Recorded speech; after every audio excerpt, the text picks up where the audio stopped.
What if I told you that everything you think you know about surviving in the wild is wrong? That the sleek, expensive gear and the high-tech gadgets you see in movies are a lie? The truth is, the most powerful survival tools aren't found in a store. They're buried deep in the forgotten wisdom of our ancestors. Imagine being lost, cold, and alone. Your modern gear fails.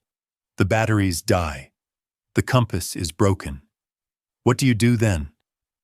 Do you have the skills to look at a simple rock or a fallen tree and see not an obstacle, but a life-saving solution? Today, we're not just going to talk about survival.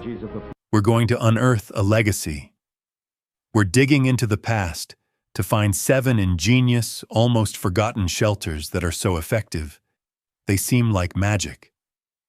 These aren't just piles of sticks. They are masterpieces of engineering, born from sheer necessity and a profound understanding of nature. They are the secrets that could mean the difference between life and death. This is not a list of suggestions. This is a crucial lesson, a lifeline.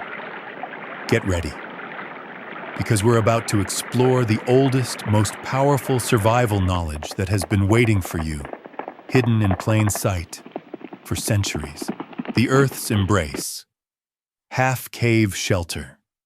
Imagine you're caught in a storm, a bitter wind whipping around you. The temperature is dropping fast. You see a small rock face, a shallow overhang. Most people would see a temporary refuge, but a true survivalist sees a blueprint for a life-saving shelter. The HalfCave Shelter. This isn't just about hiding. It's about transforming a natural depression into an impenetrable fortress. The first step is to recognize the potential. You're looking for a natural depression, a slight indentation in a hillside or a large rock formation. It doesn't have to be a massive cavern. The beauty of this shelter is its simplicity and its incredible thermal properties. You're leveraging the insulating power of the earth itself. Once you find your spot, you need to excavate. Dig out the floor of the depression, making it deeper and wider. You're not just creating space, you're creating a trap for warm air. The earth is a fantastic insulator. In winter, it holds residual heat, and in summer, it stays cool. This shelter is a masterclass in thermal regulation. Next, you need to create a front wall. Using branches, rocks, and mud, you build a barrier across the opening. Think of it like a puzzle. You're fitting pieces together, sealing every gap. The goal is to create a small entrance, just big enough to crawl through, and to make the rest of the wall as airtight as possible. You can weave smaller branches between larger ones, and then pack the gaps with moss, leaves, and mud. This chinking process is crucial. It's what transforms a flimsy barrier into a solid wall. The final touch is the bedding. You need to insulate yourself from the cold, damp ground. Piling up a thick layer of dry leaves, pine needles, or moss creates a natural mattress that traps your body heat. This shelter is more than just a roof over your head. It's a direct connection to the Earth's ancient wisdom, a testament to how the land itself can be your greatest ally. The Siberian hearth. Barabara, travel with me now to the unforgiving steppes of Siberia, where temperatures can plummet to deadly lows. Here, a brilliant solution emerged from the earth itself. The Barabara. This isn't just a shelter. It's a marvel of thermal engineering that uses a sunken floor and a unique domed roof to create an incredibly warm and stable environment. The first step is to dig a circular pit, a bowl-like depression in the ground. This isn't just for a foundation. It's the core of the shelter's heating system. By sinking the floor, you're placing your living space below the freezing wind and cold air that settles on the surface. The earth around you acts as a natural wall, a constant source of insulation. Next, you need to build the frame. The Barabara's frame is a beautiful, dome-like structure made from bent saplings or flexible branches. You can weave them together to create a strong, interlocking skeleton. It looks like a giant bird's nest, but every piece is strategically placed to bear the weight of what's to come. Now comes the magic: the insulation. The frame is covered with a thick layer of whatever natural material is available. This could be sod, peat, or a mix of moss and clay. The key is to create a dense, heavy layer that traps heat. This is where the earth comes full circle. You're essentially building a small hill on top of your sunken pit. The thicker the layer, the better the insulation. A small hole is left at the top of the dome to serve as a smoke vent, and a small, low entrance is created. A fire inside the Barabara, even a small one, can heat the space to a comfortable temperature, and the heat, trapped by the layers of earth and sod, will radiate throughout the night. The Barabara is a profound reminder that the most effective solutions often come from the most brutal environments, forged out of necessity and a deep understanding of nature. The Amphibious Fortress. Bog Ken. What do you do when the only land you have is a swamp, a bog, or a marsh? When the ground is wet, cold, and a breeding ground for insects and disease? The solution is as counterintuitive as it is brilliant: the Bog Ken. This shelter is a testament to adapting to the most challenging environments, turning a hostile landscape into a haven. The first step is to find a sturdy foundation. You're not building on the ground, you're building over it. You need to find strong, straight logs and lay them across the wettest part of the bog, creating a raised platform. This platform must be high enough to keep you and your supplies dry. Think of it as a raft on solid ground. You can use rocks or other logs to elevate the main platform, creating a stable, raised base. Next, you need to create the floor. Once the main logs are in place, you lay smaller, flat branches across them, creating a solid surface to stand and sleep on. This floor is critical. It's your separation from the cold, damp ground below. It's your dry island in a sea of mud. Now, for the walls and roof. The Bog Ken is typically a simple lean-to or A-frame structure built on top of the raised platform. You use branches and foliage to create a waterproof roof. The challenge here is to make it watertight. You can use large, broad leaves, pieces of bark, or even woven branches to create a shingled effect, with each layer overlapping the one below it. The goal is to shed water, not just to block it. The Bog Ken is a masterclass in adapting to the environment, not fighting against it. It reminds us that even in the most inhospitable places, there are opportunities to create safety and comfort. It's a powerful lesson in resourcefulness and a deep understanding of how to work with the land, not just on it. The forest's gift. Fallen tree shelter. A massive fallen tree lies in your path. Most people would see an obstacle, a symbol of a storm's destructive power. A survivalist sees a gift, a ready-made backbone for one of the most effective and easily constructed shelters. The fallen tree shelter. This is the ultimate example of letting nature do the hard work for you. The key to this shelter is the tree itself. You're looking for a large, solid tree that has fallen with a sturdy trunk and a clear space underneath. The trunk serves as the primary ridgepole, the main beam of your shelter. This saves you an immense amount of time and energy that would otherwise be spent constructing a frame. The first step is to clear the area underneath the trunk. You need to remove any debris, branches, or rocks to create a flat, comfortable living space. This is your foundation. The trunk is already in place, so your job is to build a roof. Using strong, straight branches, you create a lean-to structure. You lean the branches against the trunk, at an angle, to form a roof. Think of it as creating a rib cage for the tree. The angle of the branches is important. It needs to be steep enough to shed rain and snow effectively. A shallow angle will just collect water and collapse. Once the frame is in place, you need to insulate it. This is where you pack the gaps between the branches with smaller twigs, leaves, and moss. This is the crucial step that transforms a simple frame into a waterproof, windproof haven. You can even use sod or mud to create a denser layer of insulation. The beauty of this shelter is its speed. In a matter of hours, you can create a shelter that would take days to build from scratch.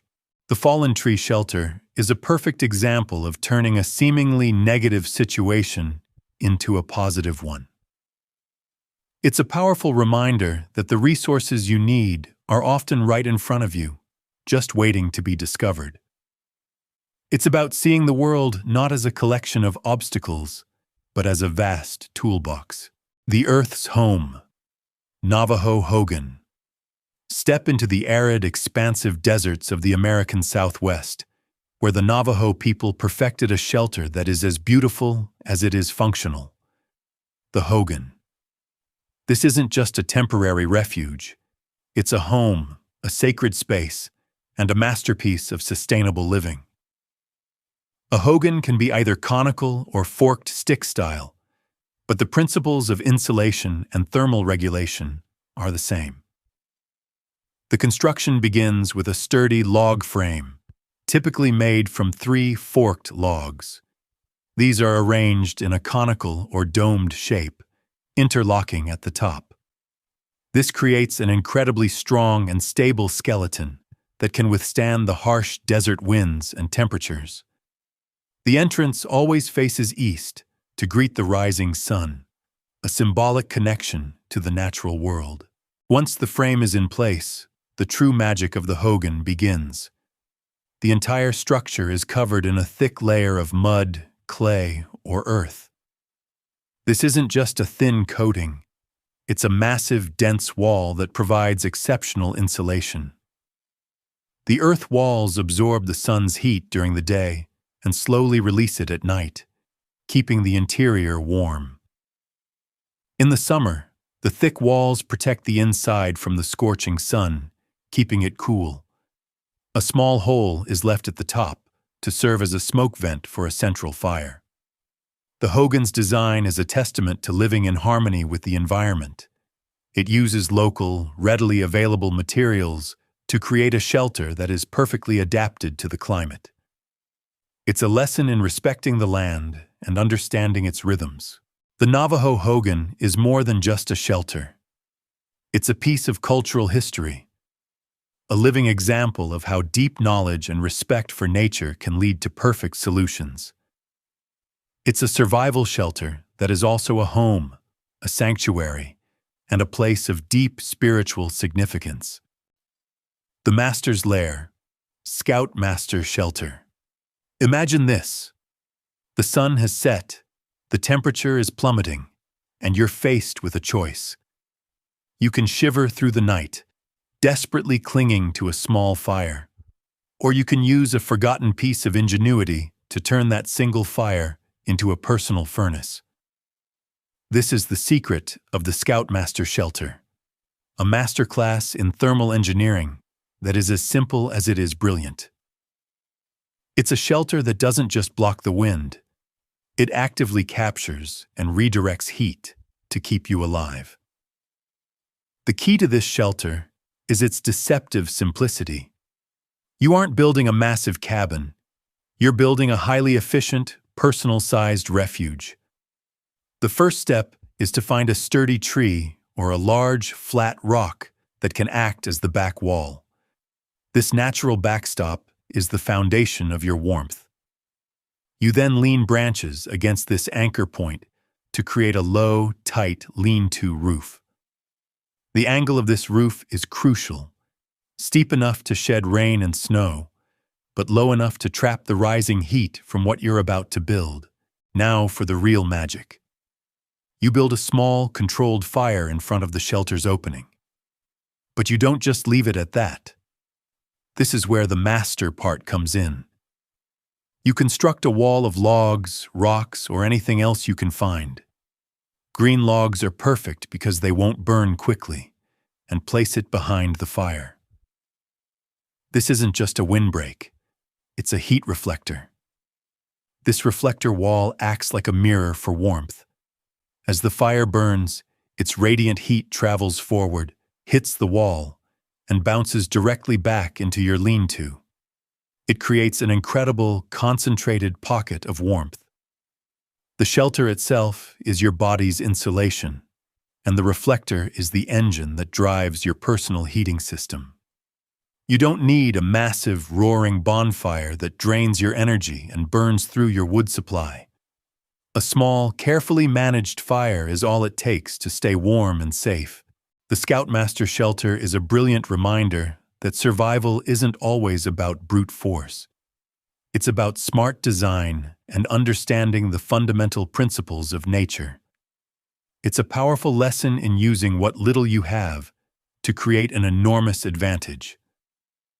This simple, elegant design could be the difference between a miserable, dangerous night and one that is not only survivable, but surprisingly comfortable. It's a secret that every aspiring survivalist should know. The Earth's Embrace. Part 2. Log Dugout.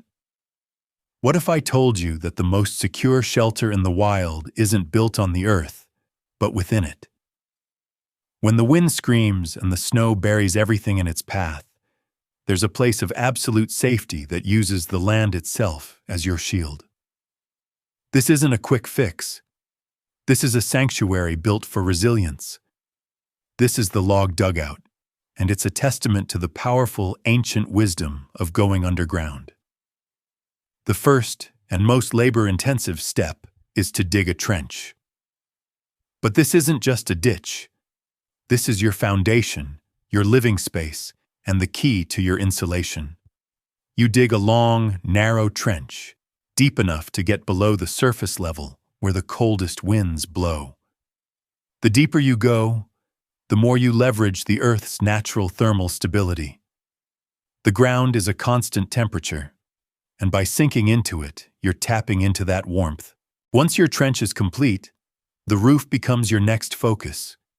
You lay strong, straight logs across the top of the trench, creating a sturdy, flat roof. This is where precision matters. You want to place these logs as close together as possible, creating a solid, weight-bearing structure. This roof needs to be strong enough to hold the weight of what comes next. And what comes next is the magic of this shelter: insulation and waterproofing. You cover the entire log roof with a thick, heavy layer of earth, sod, or clay. This isn't just a thin coating. It's a massive, protective blanket that seals you off from the elements. This layer acts as both an incredible insulator, trapping the heat from a small fire inside, and a perfect waterproof shield. A thick layer of sod can even allow grass and plants to grow, further camouflaging the shelter and making it almost invisible to the outside world. A small, low-profile entrance is built at one end, and a tiny vent is created at the other for smoke. The Log Dugout is the ultimate long-term survival shelter. It's a structure that becomes one with the landscape, secure from animals and the harshest weather conditions. It's a profound lesson in patience and foresight, reminding us that sometimes the most effective way to conquer the wild is to simply become a part of it. This isn't just a shelter. It's a fortress, a hidden home, and a powerful symbol of what's possible when you use the earth as your greatest ally. So, the next time you find yourself in the wild, don't just think about the gear you have. Think about the wisdom you carry. These 7 forgotten shelters are more than just a list. They're a blueprint for survival, a reminder that the greatest tools we have are our minds and the earth around us. Learn these skills, practice them, and you'll discover that in the wild, you are never truly alone. You are a part of a legacy of survival, a story written in sticks, stones, and the enduring spirit of human ingenuity.